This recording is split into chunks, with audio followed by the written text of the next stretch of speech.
اعوذ باللہ من الشیطان الرجیم، بسم اللہ الرحمن الرحیم۔ فرسٹ ایئر کا آج ہمارا لیسن ہے سورہ بقرہ آیت نمبر 49 سے 73 تک، اور اس کی شروع کی آیات یعنی آیت نمبر 49 سے 64 تک حضرت موسیٰ کی زندگی کا مختصر احوال ہے اور بنی اسرائیل پر اللہ تعالیٰ کے احسانات کے باوجود ان کی ناشکری کی طرف اشارہ کیا گیا۔ تو آئیں اس کے لفظ پر لفظ ترجمے کی طرف چلتے ہیں۔ وَإِذْ نَجَّيْنَاكُم مِّنْ آلِ فِرْعَوْنَ،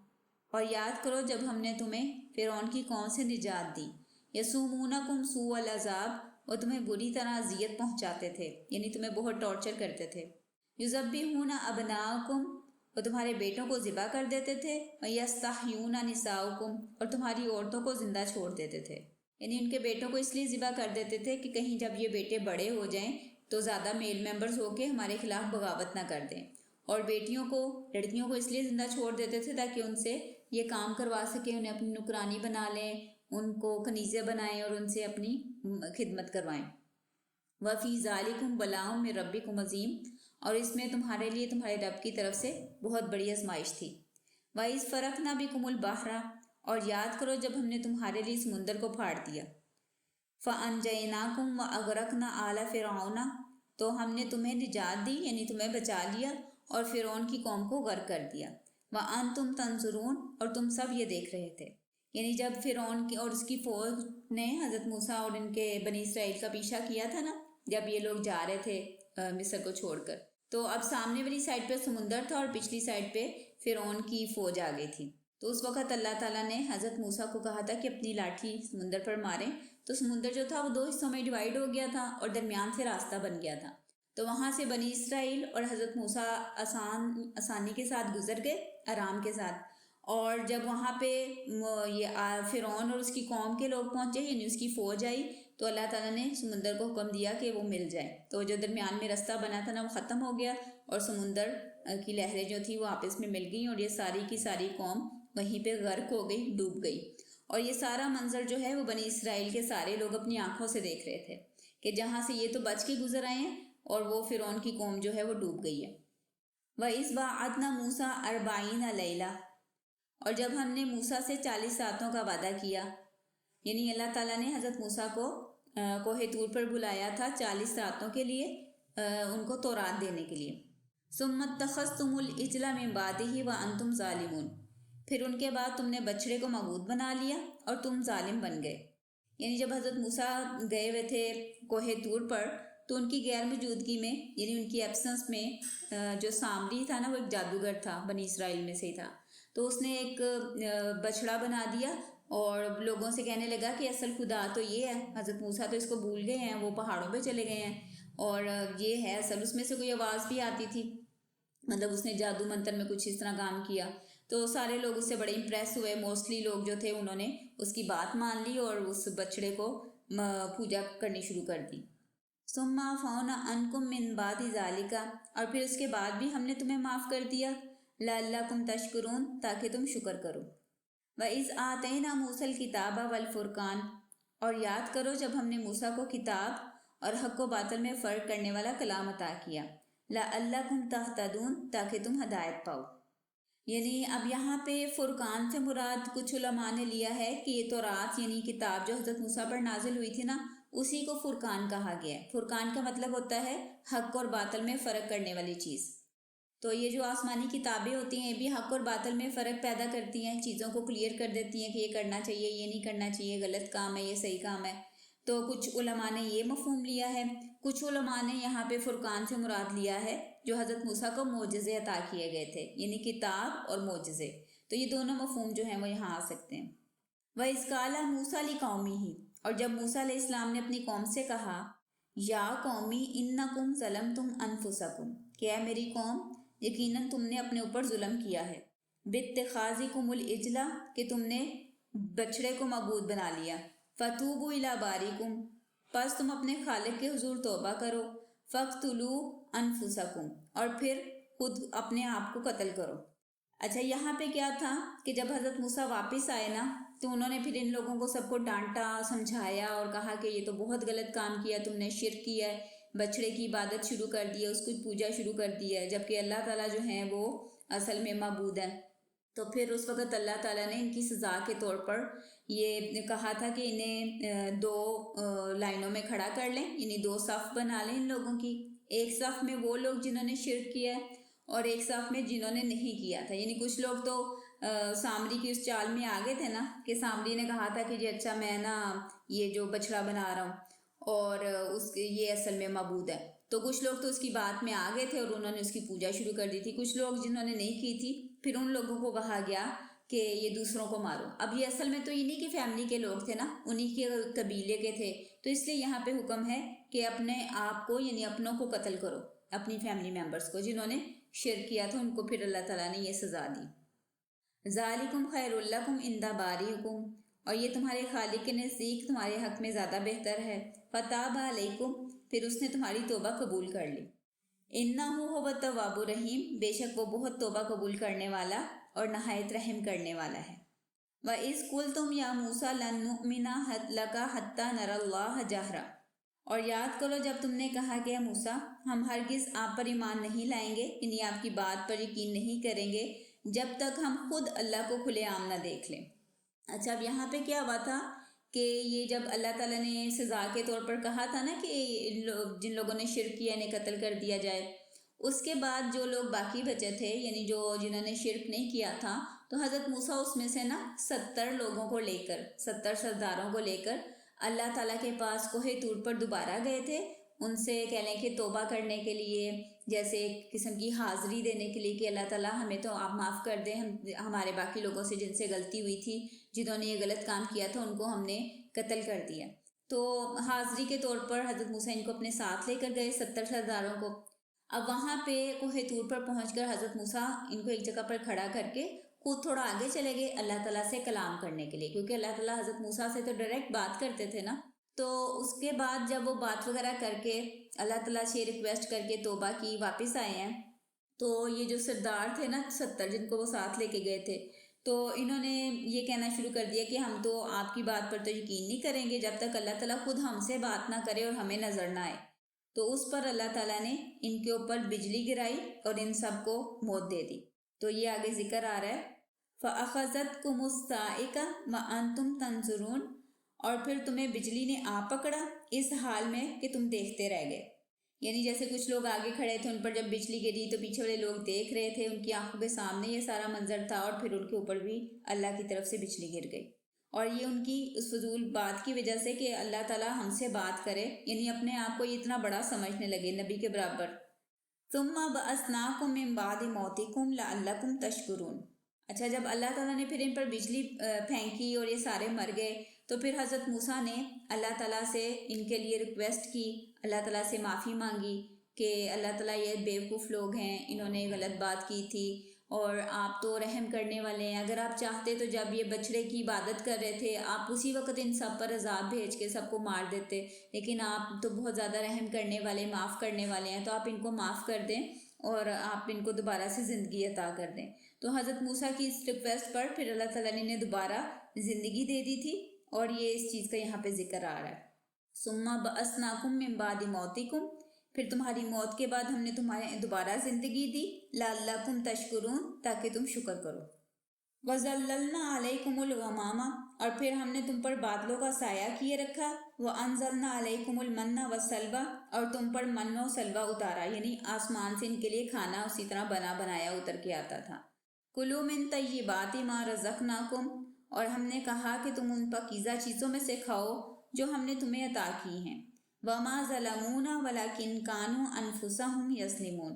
اور انہوں نے ہمارا کچھ بھی نقصان نہیں کیا بلکہ وہ اپنے آپ پر ہی ظلم کرتے تھے، یعنی جب کوئی نافرمانی کرتے تھے، غلط کام کرتے تھے، تو اصل میں تو وہ اپنے اوپر ظلم کرتے تھے، کیونکہ اس کی سزا انہی کو ملنی تھی۔ وَإِذْ قُلْنَا ادْخُلُوا هَٰذِهِ الْقَرْيَةَ، اور یاد کرو جب ہم نے کہا کہ اس بستی میں داخل ہو جو، فَكُلُوا مِنْهَا حَيْثُ شِئْتُمْ رَغَدًا، اور پھر اس میں سے جہاں سے چاہو آرام سے کھاؤ، وَادْخُلُوا الْبَابَ سُجَّدًا، اور بستی کے دروازے میں سجدہ کرتے ہوئے داخل ہونا، وَقُولُوا حِطَّةٌ، اور کہتے جانا کہ ہمیں بخش دے، حِطَّةٌ کا مطلب جیسے اے اللہ تو ہمیں معاف کر دے، ہمیں بخش دے۔ وَادْخُلُوا الْبَابَ سُجَّدًا وَقُولُوا حِطَّةٌ نَغْفِرْ لَكُمْ خَطَايَاكُمْ، اور بستی کے دروازے میں سجدہ کرتے ہوئے داخل ہونا اور کہتے جانا کہ اللہ ہمیں بخش دے، تو ہم تمہاری خطائیں یعنی تمہاری غلطیاں معاف کر دیں گے، وَسَنَزِيدُ الْمُحْسِنِينَ، اور عنقریب ہم نیک لوگوں کو اور زیادہ اجر بھی عطا کریں گے۔ فَبَدَّلَ الَّذِينَ ظَلَمُوا قَوْلًا غَيْرَ الَّذِي قِيلَ لَهُمْ، تو جو ظالم لوگ تھے انہوں نے اس بات کو بدل ڈالا جو انہیں کہی گئی تھی۔ وَأَنزَلْنَا عَلَى الَّذِينَ ظَلَمُوا رِجْزًا مِّنَ السَّمَاءِ بِمَا كَانُوا يَفْسُقُونَ، تو ہم نے ظالم لوگوں پر آسمان سے عذاب نازل کیا اس وجہ سے کہ وہ نافرمانی کرتے تھے۔ یعنی اللہ تعالیٰ نے جب ان کو بستی میں داخل ہونے کا حکم دیا نا، تو اللہ نے ساتھ میں کہا کہ ذرا جھک کے سجدہ کرتے ہوئے داخل ہونا، یعنی تکبر کرتے ہوئے اکڑ کے نہ جانا، اور ساتھ میں اپنے منہ سے حتتن کہتے جانا۔ حتتن کا مطلب ہوتا ہے جیسے ہم مغفرت مانگتے ہیں نا، استغفر اللہ کہتے ہیں، تو اس طرح کا یہ لفظ ہے۔ اور ان لوگوں نے کیا کیا کہ ایک تو یہ جھک کر داخل نہیں ہوئے، یہ گھسیٹ کر اپنے آپ کو اس بستی میں داخل ہوئے، اور دوسرا انہوں نے اس لفظ کو بھی بدل دیا، حتتن کے بجائے حبتن کہہ دیا اس کو۔ حبتن کا مطلب ہوتا ہے گندم کا دانہ، یعنی جیسے مذاق اڑایا اللہ کے حکم کا، اللہ کی بات کا، اس سے ملتا جلتا ایک اور لفظ بولنا شروع کر دیا، اور جو حکم دیا گیا تھا وہ لفظ نہیں بولا، تو پھر اللہ تعالیٰ نے ان کے اوپر آسمان سے عذاب نازل کیا۔ وَإِسْتَسْقَىٰ مُوسَىٰ لِقَوْمِهِ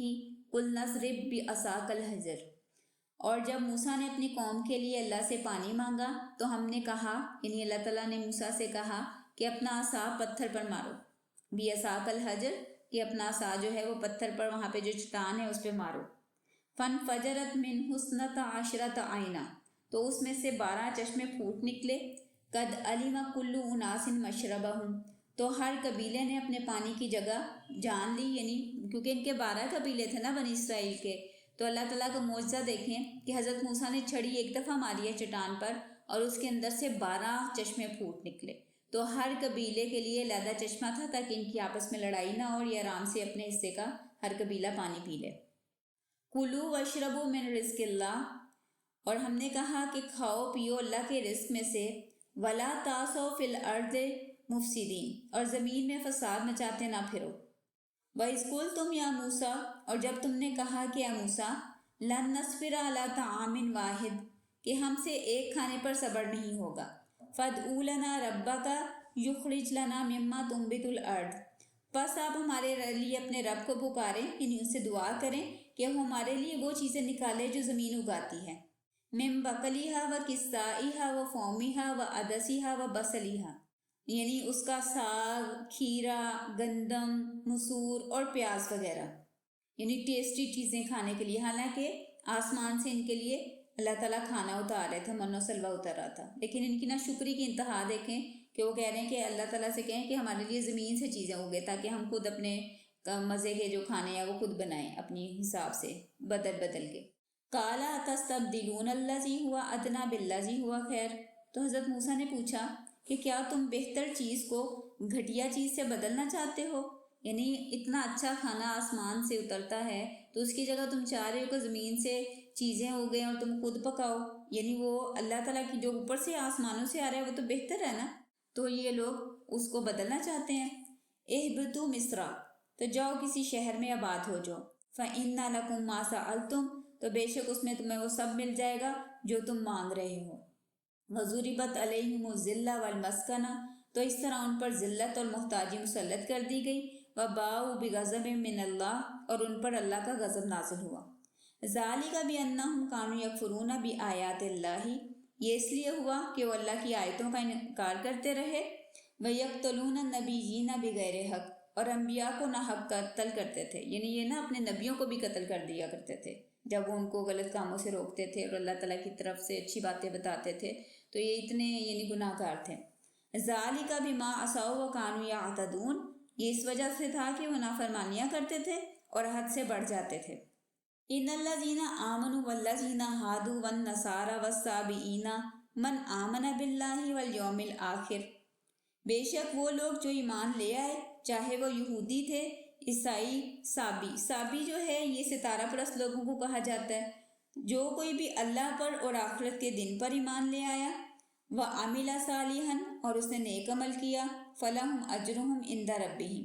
تو ایسے لوگوں کا اجر ان کے رب کے پاس ہے۔ وَلَا خَوْفٌ عَلَيْهِمْ وَلَا هُمْ يَحْزَنُونَ، نہ ان پر کوئی خوف ہوگا اور نہ ہی وہ غمگین ہوں گے۔ اچھا، خوف جو ہے وہ فیوچر کے حوالے سے ہوتا ہے، یعنی جیسے آپ کو ہو ڈر ہو کہ پتہ نہیں میرے نمبر اچھے آئیں گے کہ نہیں آئیں گے، پتہ نہیں یہ کام نہ ہو جائے، تو یہ فیوچر کے حوالے سے، مستقبل کے حوالے سے، آنے والے وقت کے حوالے سے کوئی نہ کوئی ڈر ہوتا ہے۔ اور جو غم ہے نا، یہ آپ کو اپنے پاسٹ کے حوالے سے ہوتا ہے، جیسے ماضی میں کچھ برا ہوا ہو، آپ کے ساتھ کسی نے برا سلوک کیا ہو تو آپ کو اس کا غم ہوتا ہے، دکھ ہوتا ہے۔ تو اللہ تعالیٰ یہاں پہ بتا رہے ہیں کہ جو نیک اللہ پر ایمان لاتے ہیں، نیک کام کرتے ہیں، تو ان کو نہ کوئی خوف ہوگا، یعنی نہ تو ان کو فیوچر کا کوئی ڈر ہوگا اور نہ ہی ان کو کوئی غم ہوگا تو ان کے پاس ماضی میں کچھ ایسا ہوا، یعنی ان کے دل بالکل ہلکے ہوں گے۔ اور یہاں پہ بیسیکلی یہ بتایا جا رہا ہے، ایک یہ حدیث میں ملتا ہے کہ حضرت سلمان فارسی نے ایک دفعہ رسول صلی اللہ علیہ وآلہ وسلم سے سوال کیا تھا کہ جو میرے ساتھی یا میرے مطلب جاننے والے لوگ آپ صلی اللہ علیہ وآلہ وسلم کی رسالت سے پہلے فوت ہو گئے، تو کیا وہ ان کے ساتھ مطلب کیا معاملہ کریں گے اللہ تعالیٰ؟ تو اس کے جواب میں پھر یہ آیت نازل ہوئی تھی کہ بے شک وہ لوگ جو اپنے ٹائم پر، یعنی جو یہودی تھے، ان کے اوپر بھی رسول صلی اللہ کوئی آتے تھے اللہ تعالیٰ کی طرف سے، انبیاء وغیرہ، رسول وغیرہ، اور کتابیں بھی ہوتی تھیں، تو جو اس ٹائم پہ اپنے رسول پر اور اپنی کتابوں پر اللہ تعالیٰ کے احکامات پر عمل کرتے تھے، تو چاہے وہ عیسائی تھے، یہودی تھے یا وہ صابی تھے، تو جو بھی اللہ پر ایمان لایا، نیک عمل کیے، اس نے آخرت پہ ایمان رکھتا تھا، تو اللہ تعالیٰ جو ہیں پھر اس کے ساتھ اس کو اجر دیں گے، اس کے ساتھ اچھا سلوک کریں گے، اور اس کو نہ کوئی خوف ہوگا نہ کوئی غم ہوگا۔ وَإِذْ أَخَذْنَا مِيثَاقَكُمْ، اور یاد کرو جب ہم نے تم سے پکا وعدہ لیا تھا، وَرَفَعْنَا فَوْقَكُمُ الطُّورَ، اور تمہارے اوپر طور پہاڑ کو کھڑا کیا، یعنی جب حضرت موسیٰ نے جو تورات میں اللہ تعالیٰ نے احکامات بھیجے تھے نا، وہ بنی اسرائیل کو بتائے، کہا کہ اللہ نے حکم دیے، تو یہ کہنے لگے یہ تو بڑے مشکل ہیں، ان پر تو ہم عمل نہیں کر سکیں گے، یہ تو ہمارے بس سے باہر ہے۔ تو پھر اللہ تعالیٰ نے کوہ طور کو، یعنی پہاڑ کو نا ان کے سروں کے اوپر کر دیا کہ مانتے ہو کہ نہیں مانتے۔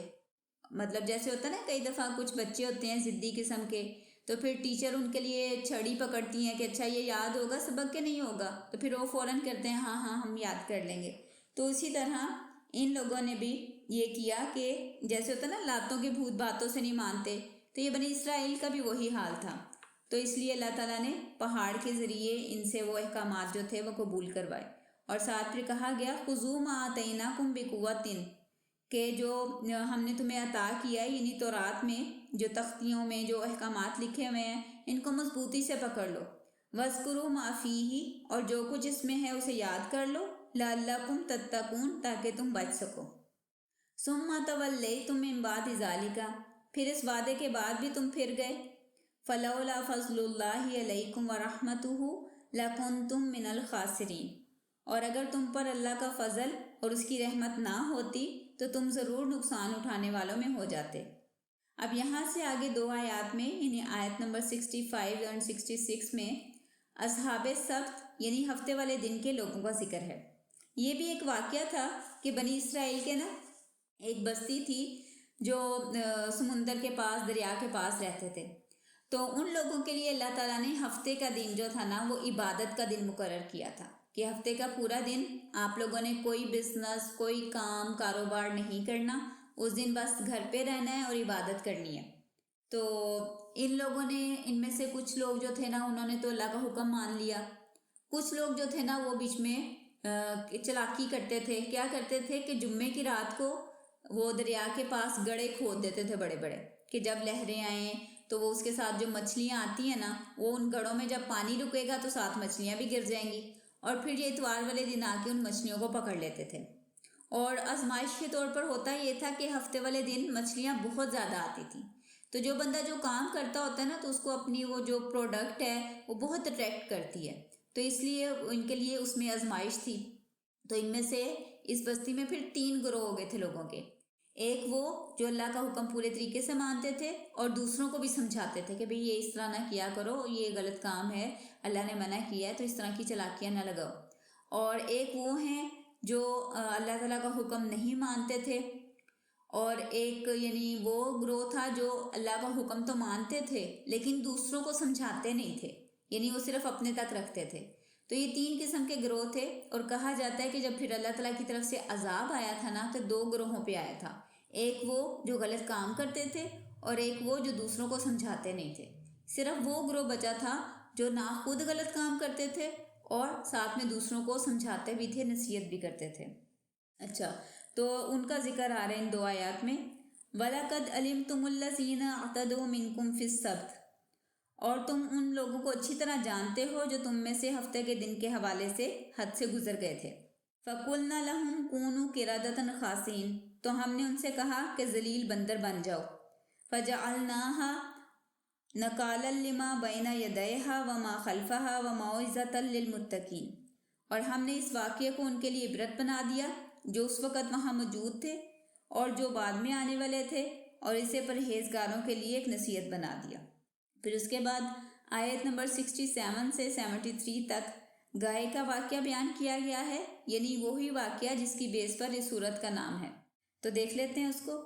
وَإِذْ قَالَ مُوسَىٰ لِقَوْمِهِ، اور جب موسیٰ نے اپنی قوم سے کہا، إِنَّ اللَّهَ يَأْمُرُكُمْ أَن تَذْبَحُوا بَقَرَةً،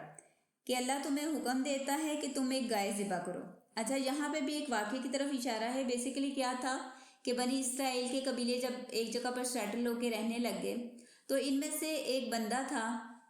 جو بہت زیادہ امیر تھا، لیکن اس کی اولاد کوئی نہیں تھی۔ صرف اس کا وارث جو تھا نا، اس کا ایک بھائی کا بیٹا یعنی بھتیجا تھا اس کی فیملی میں، اور کوئی نہیں تھا، اس کا کوئی بچہ نہیں تھا، کوئی اولاد نہیں تھی، کوئی بیوی وغیرہ نہیں تھی، لیکن وہ آدمی بہت امیر تھا۔